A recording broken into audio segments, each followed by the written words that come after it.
ప్రముఖ పాస్టర్ ప్రవీణ్ పగడాల మరణం ఎలా సంభవించిందనే దాని మీద ఈరోజు ఐజీ ప్రెస్ మీట్ పెట్టడం జరిగింది. అలాగే పోస్ట్ మార్టం నివేదికలో ఏముందో ఆయన వివరించడం జరిగింది. ఈ నేపథ్యంలోనే పోస్ట్ మార్టం నివేదికలో అసలు ఏముందనేది పూర్తి స్థాయిలో మనం విశ్లేషణ చేసుకుందాం. ప్రస్తుతం మనతో పాటున్నారు ప్రముఖ రాజకీయ విశ్లేషకులు రాజేష్ అప్సాని గారు. సార్తో మాట్లాడదాం. సార్ నమస్తే సార్. ప్రవీణ్ పగడాల మరణం మీద ఈరోజు ఐజీ ప్రెస్ మీట్ పెట్టి అసలు మరణం సంభవించడానికి గల కారణాలు ఏంటనేది ఆయన వివరించారు. పోస్ట్ మార్టం నివేదికలో ఏముందనేది చెప్పారు. ఏంటి సార్ అసలు పోస్ట్ మార్టం నివేదిక మీద మీ విశ్లేషణ ఏంటంటే ఏం చెప్తారు? మనం చాలా సందర్భాల్లో ఉటంకించుకునే కొటేషన్ ఒకటి ఉంటుంది సార్. నిజం గడప దాటే లోపు అబద్ధం ప్రపంచాన్ని చుట్టొస్తుంది అంటారు. ఐజీ గారు ఈరోజు ప్రెస్ మీట్ పెట్టి ప్రవీణ్ పగడాల పోస్ట్ మార్టం రిపోర్ట్లో ఏం డిస్క్లోజ్ అయింది, తర్వాత తన ప్రయాణం ఎలా సాగింది, ఎక్కడెక్కడ ఏ సంఘటనలు జరిగాయి అనేది వివరించి చెప్తా ఉన్నారు. కానీ ఇది శాస్త్రీయబద్ధంగా నిర్ధారణ అయిన సత్యం. ఎగ్జాక్ట్లీ. ఇది బయటకు వచ్చే లోపుగా ప్రపంచాన్ని చుట్టొచ్చిన అబద్ధాలేంటి? ప్రవీణ్ పగడాలని హత్య చేశారు.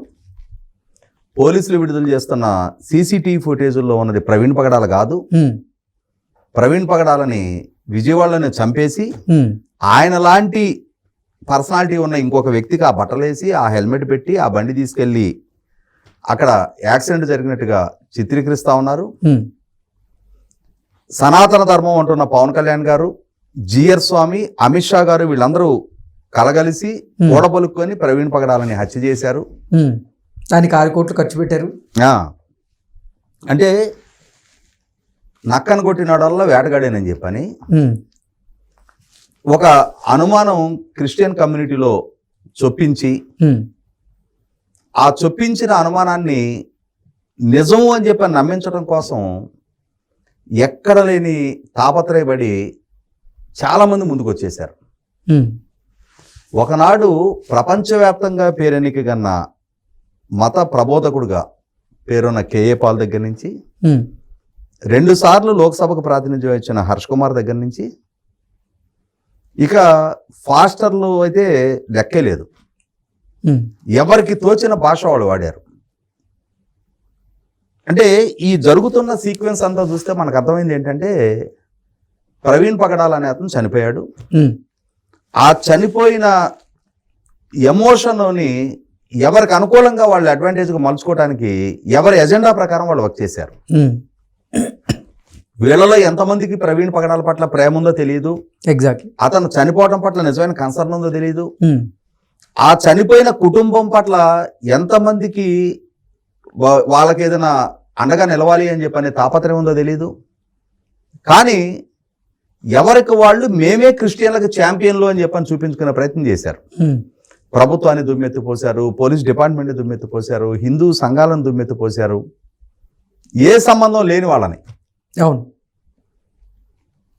ఆ రోజు నుంచి పోలీసులు విడుదల చేస్తున్న సీసీటీవీ ఫుటేజీలు చూస్తుంటే అర్థమవుతా ఉంది ప్రవీణ్ పగడాల ఎన్నిసార్లు ప్రమాదపు అంచుల దాకా వెళ్ళి ఆ రోడ్డు ప్రమాదాల్లో ఇన్వాల్వ్ అయ్యాడు.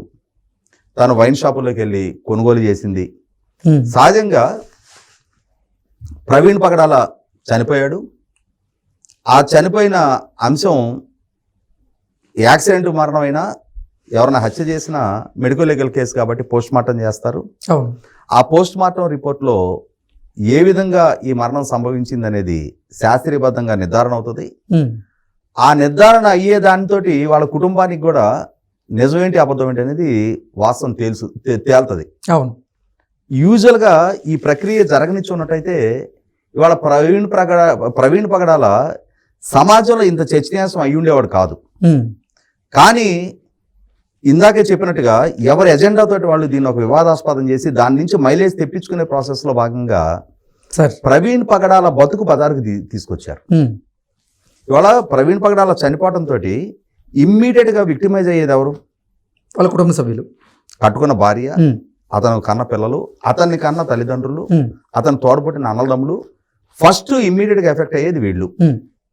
ప్రవీణ్ పగడాల వ్యక్తిత్వం ఏంటి, అతనికి ఏమన్నా అలవాట్లు ఉన్నాయా లేవా, ఇవన్నీ బయట ఉన్న ఆఖరికి అతని బోధనలు వినే, అతని దగ్గర వాక్యం చెప్పుకునే విశ్వాసకులకు కూడా తెలియదు. ఉమ్, ఎందుకంటే ఎవరు కూడా వాక్యం చెప్పడానికి వెళ్ళేటప్పుడు మందు తాగు ఇంకో విధంగానే వెళ్ళరు. ఉమ్, కానీ దాన్ని దాటి ఎదురుకు వచ్చినాక వాళ్ళకు ఒక ప్రైవేట్ లైఫ్ ఉంటుంది. సార్ ఇవాళ ఆ ప్రైవేట్ లైఫ్ మొత్తాన్ని బజార్కి ఇడ్చారు వీళ్ళందరూ. Exactly. వివాదాస్పదం చేయటం వల్ల ఉమ్, ఓహో ఇతను ఫాస్టర్ మాత్రమే కాదు, ఇతనికి ఇన్ని దురలవాట్లు ఉన్నాయి, ఉమ్, ఇంతగా తాగి ఒళ్ళు తూలిపోయే స్టేజ్లో ఇతను హైవేల మీద డ్రైవ్ చేస్తా ఉన్నాడు, ఇన్ని చోట్ల పడ్డాడు, ఉమ్, అతని మీద అతను నియంత్రణ కోల్పోయాడు అంటే అతని మరణం తర్వాత అతని క్యారెక్టరు నలుగురిలో పల్సం చేసింది ఈ ప్రబుద్ధులే. అవును, అతనికి వాళ్ళ మేలు స్వభావం. చేయలా, వాళ్ళు అతనికి మేలు చేయలా, Hmm. ఆ కుటుంబానికి మేలు చేయలా. ఇవాళ ఆ కుటుంబానికి సమస్య గుప్పెట మూసి ఉండాల్సిన సమాచారాన్ని ఇవాళ బహిరంగపరిచి, లేకుంటే ఎవరికి అవసరం ఉండేది పోలీసులు మాత్రం ఒక యాక్సిడెంట్ మరణం అది కనుక పోస్ట్ మార్టం రిపోర్ట్లో నిర్ధారణ అయ్యే వరకు వీళ్ళందరూ ఓర్పు పట్టి ఉన్నట్టయితే, ఉమ్, లేదు పోస్ట్ మార్టం రిపోర్ట్లో అది హత్య అన్నట్టయితే దాని దిశగా విచారణ పోలీసులు చేసేవాళ్ళు కదా. ఉమ్, వీళ్ళేంది నడిబజార్లో విచారణ చేసేసి వీళ్ళే తీర్పులు ఇచ్చేసి వీళ్ళే జడ్జిమెంట్లు పాస్ చేసేసారు. ఉమ్, పలానా వాళ్ళు చేయించిన హత్య అని చెప్పని కొంతమందికి ఆపాదించి ఎవరి నోటి ఒకరికి తగినట్టుగా వాళ్ళు. ఉమ్, కేఏ పాల్ అయితే ఎస్పీని ఐజీని పట్టుకొని అరే ఒరే అని సంబోధించాడు. మీరెవడరా మమ్మల్ని బెదిరియటానికి అని చెప్పని పదజాలం వాడాడు. ఉమ్, ఇప్పుడు ఏం చేయాలి వీళ్ళందరినీ? ఈ విధంగా ప్రచారం చేసిన వాళ్ళని ఇవాళ పోస్ట్ మార్టం రిపోర్ట్లో ప్రమాదవశాత్తు జరిగిన మరణంగా నిర్ధారణ అయింది. ఉమ్, అతను స్థాయికి మించిన మద్యపానం చేశాడని నిర్ధారణ అయింది. ఉమ్, అతను 6 చోట్ల యూపీఐ పేమెంట్లు చేసినట్టుగా నిర్ధారణ అయింది. 2 చోట్ల పెట్రోల్ బంకుల్లోనూ 4 చోట్ల వైన్ షాపుల్లోనూ మద్యం కొనుగోలు చేసినట్టుగా నిర్ధారణ అయింది. ఉమ్, నీకు హైదరాబాద్ నుంచి రాజమండ్రి చేరేలోపు నువ్వు 4 చోట్ల మందు కొని తాగావు అని అంటే ఉమ్, నువ్వు ఎక్కడ నీకు నీ శరీరం మీద నీకు నియంత్రణ ఉంటుంది? ఉమ్, నువ్వు పూర్తి స్పృహతోటి డ్రైవింగ్ ఎక్కడ చేయగలుగుతావు? ఏ అంశాలు తను ప్రేరేపించినా మనకు తెలియదు. ఉమ్, వ్యక్తిగతంగా తనొక ఫాస్టర్ అయి ఉండి అంత దూరం బైక్ డ్రైవ్ చేయాల్సిన నేపథ్యం ఉన్న సందర్భంలో, పైగా విపరీతమైన ఎండ టైంలో ఉమ్, మరి అంతగా అతను తనని తాను కంట్రోల్ తప్పే అంతటి స్థితిలో మందు ఎందుకు తాగాడో అది అతనికి తెలియాలి, మనకెవరికి తెలియదు, అవును, లేదా కుటుంబ సభ్యులకి తెలియాలి. ఉమ్, అటువంటి అంశాన్ని వాళ్ళ అంటే ప్రవీణ్ చనిపోయిన ఇన్ని రోజుల తర్వాత కూడా నిన్నటి వరకు అతనికి మద్దతుగా మాట్లాడిన వాళ్ళందరూ కూడా రిలీజ్ అయ్యే పరిస్థితులు. ఉమ్, వాస్తవంగా జగ్గేపేట ఫుడ్ ప్లాజా దగ్గర వీడియో ఎప్పుడైతే బయటకు వచ్చిందో సార్, అందరికీ ఒక స్పష్టత వచ్చేసింది. ఉమ్, ఇతను పూర్తి స్థాయిలో నియంత్రణ కోల్పోయాడు. ఇతను అది ఆ ఇన్సిడెంట్ చూస్తే మనకే రోమాలు లెక్కపడుచుకుంటాయి. ఉమ్, ఆ పెట్రోల్ ట్యాంకర్ పాస్ అవుతా ఉంటది, ఆ టైర్ దగ్గరలో పడిపోతాడు. వెనకొస్తున్న ఆర్టీసీ బస్సు డ్రైవర్ చాలా షార్ప్ గా ఉమ్, అతను బస్సును పక్కకి తిప్పేయబట్టి సరిపోయింది, కానీ లేకుంటే బస్సు ఎక్కేయాల్సింది అతన్ని. అవును, ఆ ఫుడ్ ప్లాజా సిబ్బంది వీళ్ళు వచ్చి అతన్ని లేపారు. ఉమ్, మళ్ళీ బయలుదేరాడు. మళ్ళీ కొద్ది దూరం వచ్చి కేసర టోల్ ప్లాజా దగ్గర మరొకసారి పడ్డాడు. అక్కడ అంబులెన్స్ సిబ్బంది, టోల్ ప్లాజా అంబులెన్స్ సిబ్బంది వాళ్ళు వెళ్ళి మళ్ళీ అతను రెస్క్యూకి వెళ్ళారు. ఉమ్, ఫస్ట్ ఎయిడ్ చేయబోతే అవసరం లేదు లేమని చెప్పని మళ్ళీ బయలుదేరాడు. ఉమ్, ఆ దోక్కుపోయిన గాయాలతోటే గొల్లపూడి పెట్రోల్ బంక్ వచ్చాడు. ఈ వివరాలన్నీ 10 రోజుల క్రితమే ప్రజల సమక్షంలోకి వచ్చేసినాయి. పోలీస్ డిపార్ట్మెంట్ ఈ వివరాలన్నీ విడుదల చేసింది. అవును, కాకుంటే ఇవాళ పోస్ట్ మార్టం రిపోర్ట్ కూడా కలిపి రకరకాల ఆరోపణలు చేశారు. పోస్ట్ మార్టం రిపోర్ట్ ఇన్ని రోజులు ఏంటి, ఉమ్, తప్పుడు రిపోర్ట్ ఇప్పిస్తున్నారు ఉమ్, అంటే ప్రతి ఆ మాటని ప్రతి కథలకని కూడా వివాదాస్పదం చేయాలి, సమాజంలో అనుమానాలు ప్రేరేపించాలి, మతాల మధ్య విద్వేషాలు పెంచాలి. ఆ మతాల మధ్య విద్వేషాలు పెంచడం ద్వారా శాంతి భద్రతల సమస్య సృష్టింపబడాలి. రాష్ట్రంలో క్రిస్టియానిటీ పట్ల ఒక ఇంటాలరెన్స్ ఉంది.